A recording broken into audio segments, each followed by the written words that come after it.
Rick Ross responds back to Gunplay, throwing him under the bus on a podcast where Gunplay blamed everybody but himself for why he's not a bigger star and why his career fell off. One of the person he blamed is somebody who we thought looked out for him a lot, which was Rick Ross.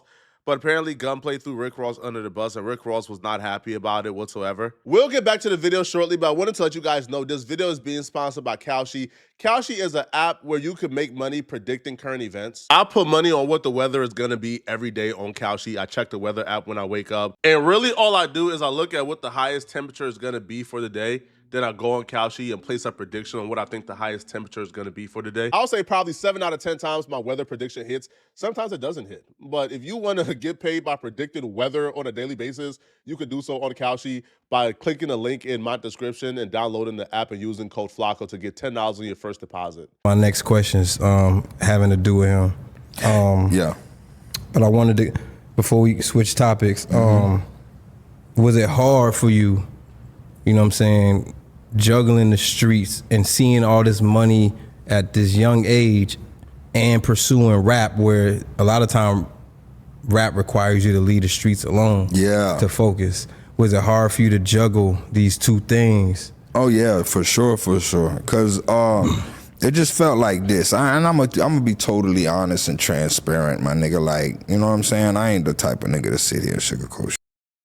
But when it was Ross' turn and we was on the road and we was doing everything, and then when it, you know, everybody was a group effort. When it was Gunplay's turn, it was crickets. You see what I'm saying? So it's like, it was hard for me. What you want me to do? Nobody's. It's like I got hit records. Nobody's giving me a budget. Nobody's doing nothing. So what you want me to do? Hit. What would you like me? What would you like me to do? Do more? Do more? Give another hit record and do more and never get no money? I got no issues with Gunplay. Y'all gonna call me a hater regardless, bro. So I'm gonna just tell the truth. Gunplay was a good rapper. He was never no superstar. He was never somebody who was like 1 in a million, who was like a hit maker. He wasn't. Right? He had a couple cool features, a couple cool songs. He wasn't no hit maker, bruh. And unfortunately for him, when you're in a group with prime Meek Mill, prime Wale, prime Rick Ross, you're going to be put on the back burner. It's really that simple, bro. You got to go out and get your own motion, homie.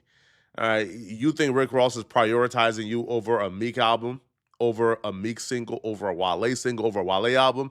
Cut it out, man. Not happening. And in case of Gunplay, Gunplay is a perennial fuck up. I mean, that's just a fact. He's a perennial F up. He's somebody who had legal troubles. Well, like in 2013, I think like in the middle of his deal, did he catch like an armed robbery case or something like that?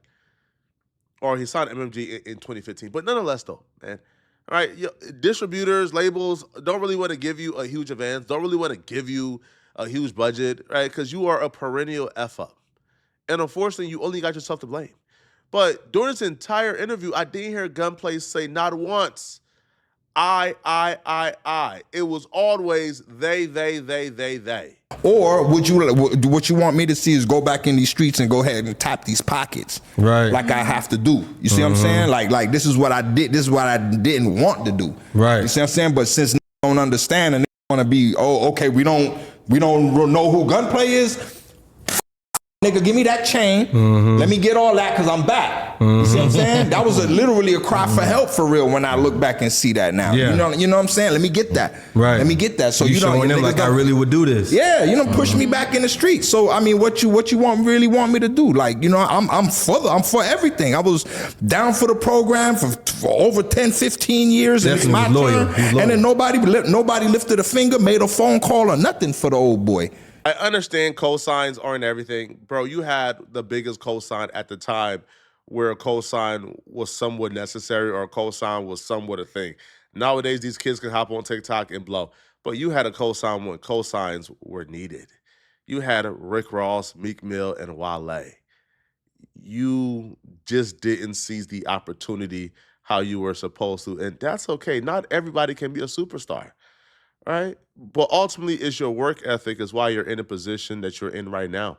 Because if you had a truly impeccable work ethic, even if you didn't become Drake, you didn't become Kendrick Lamar, you could have still maintained a core fan base. You could have still been touring. You could have still been dropping music and feeding your core fan base and making money off music for the rest of your life.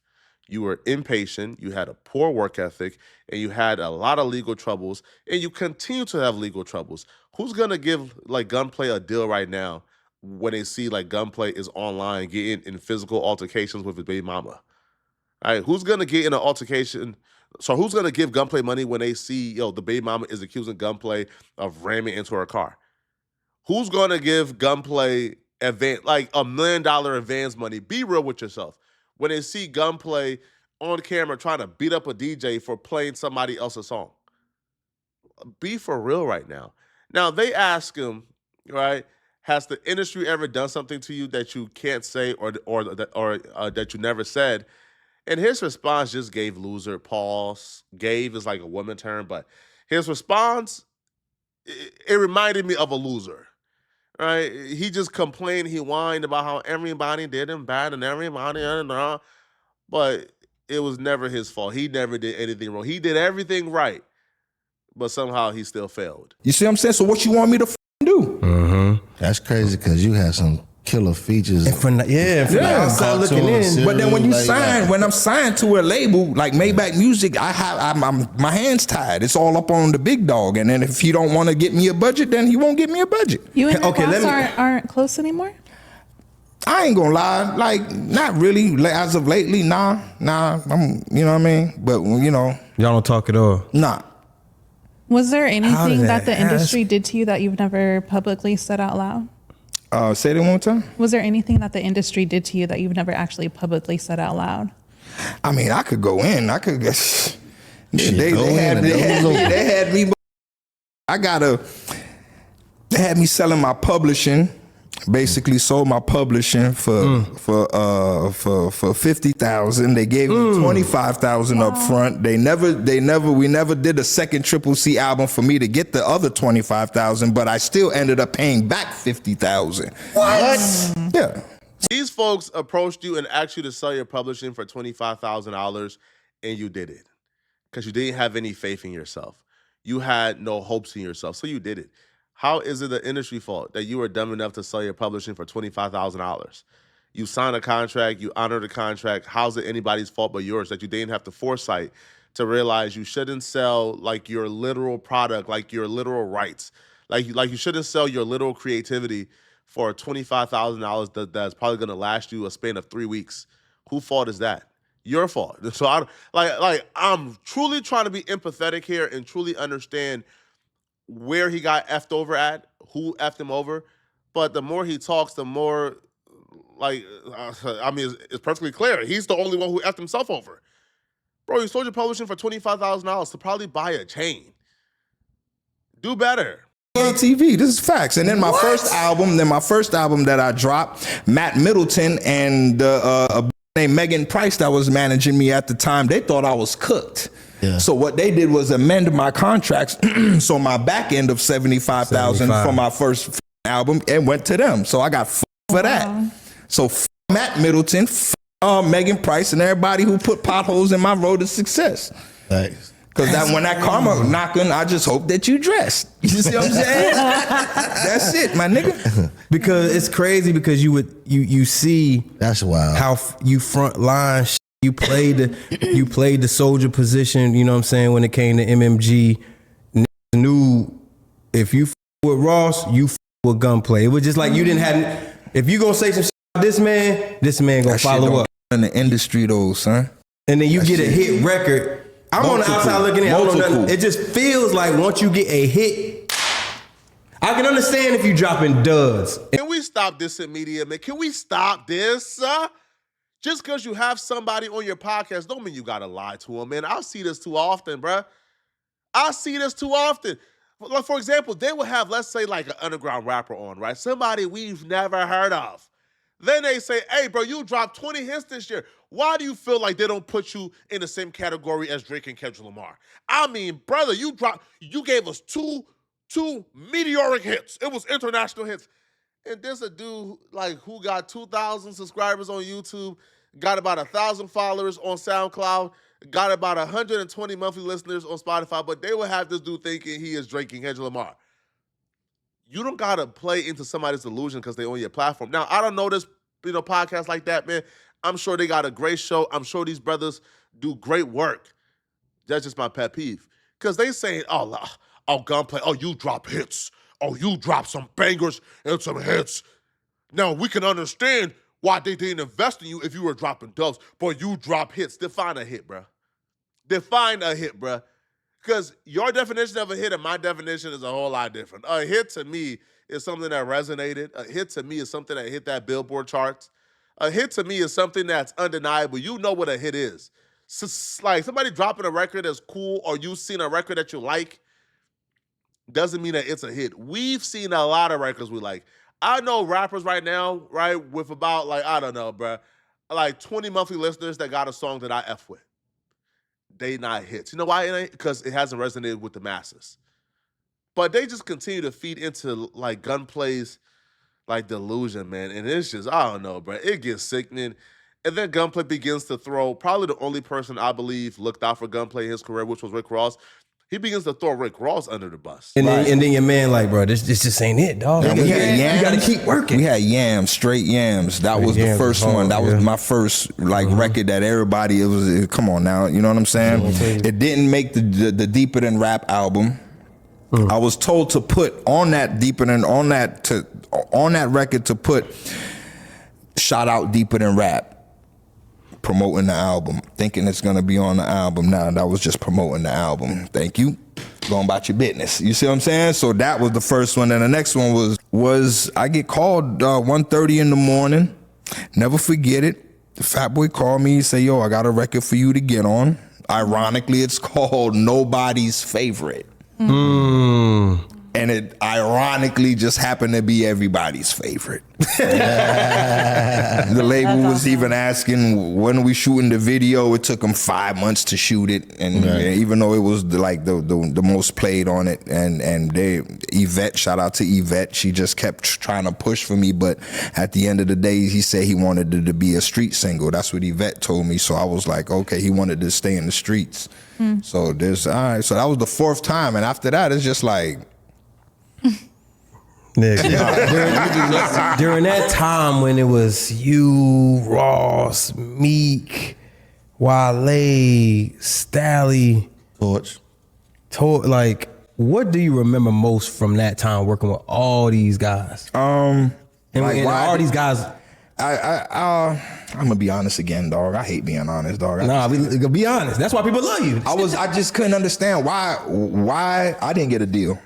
Right. Why was I still on Def Jam and y'all was doing that, knowing I was a day one nigga, like knowing, you know what I'm saying? Thank you for saying that. So it's like, I mean, we was all wondering that. We was all wondering that. But you know, it is what it is. Thank you for saying it is what it is. You know what I'm saying? That's why I could honestly say, like when it comes down to it, yeah, if being around somebody, that's not putting anybody on. A person that has put in the work, and then you tell that person, okay, bring me a hit record, and you bring that person a hit record and nothing gets done, then that's just basically saying F you, you know? When you're somebody who's appreciative, certain things don't even come out of your mouth.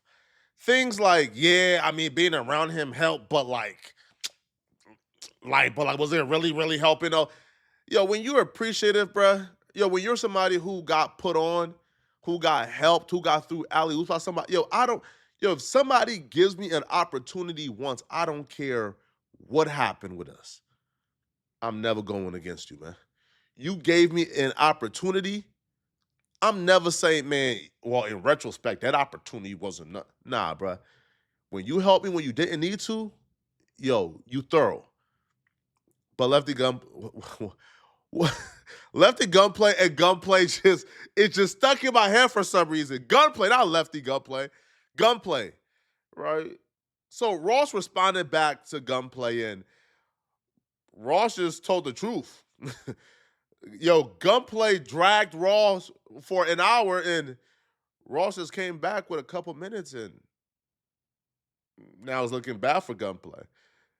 Because once the truth is out there, you can't really escape it. Once the truth is out there, you now have to choose to be delusional or to embrace the truth. And the truth is, it was your fault, Gunplay, not Ross or anybody else's. And not laughing at my little bro situation, because I got nothing but love for him, but the situation you talking about, saying wasn't no budget sitting down like that. the distributor had done dropped you. They ain't want nothing to do with you. MMG just ain't give you the bad news. We told you just keep working, just keep grinding. Don't stop, don't quit. Yeah, that's how it go. When they don't want to spend no money on you, ain't no more budgets. You ain't have a manager, none of that. So they ain't tell you. And I ain't want to break your heart. I want you to keep hustling. I always say you one record from being on top. And while I got all you in group texts like, cause you know, Rose always get the word. Make sure y'all plug in this South Beach Brew. This is Ricky Rose, new beer company from right here, South Beach. It's right here, right here. It only makes sense. This is the bomb. It's the best. It's gonna be #1 just in a short time. So, fellas, put this in y'all group text. Tell all your I say hi. For young hustlers, I want y'all to just reflect and always remain appreciative of that work that done put in for you. Done put in 20 years of hard working, and when you meet a hoe, y'all start tongue kissing on love and hip hop and throw the 20 years away. You know, when fall in love and say hoes lawyers and they don't be lawyers and they just, how you feeling now? That's how I feel. Yeah. So I know how it go. I feel it. I feel you. Hey, that nigga tongue kissing that. You mad, ain't it? Now, when you reflect and look in the mirror, where I'm at. Yeah. Ain't no pause buttons on life, man. You can't pause the hustle. Now get back in the streets. Yeah, like you say, get back in the streets and turn up. Let's go get it. Gunplay is not getting back in the streets at 40 years old to reheat a washed up rap career is not happening.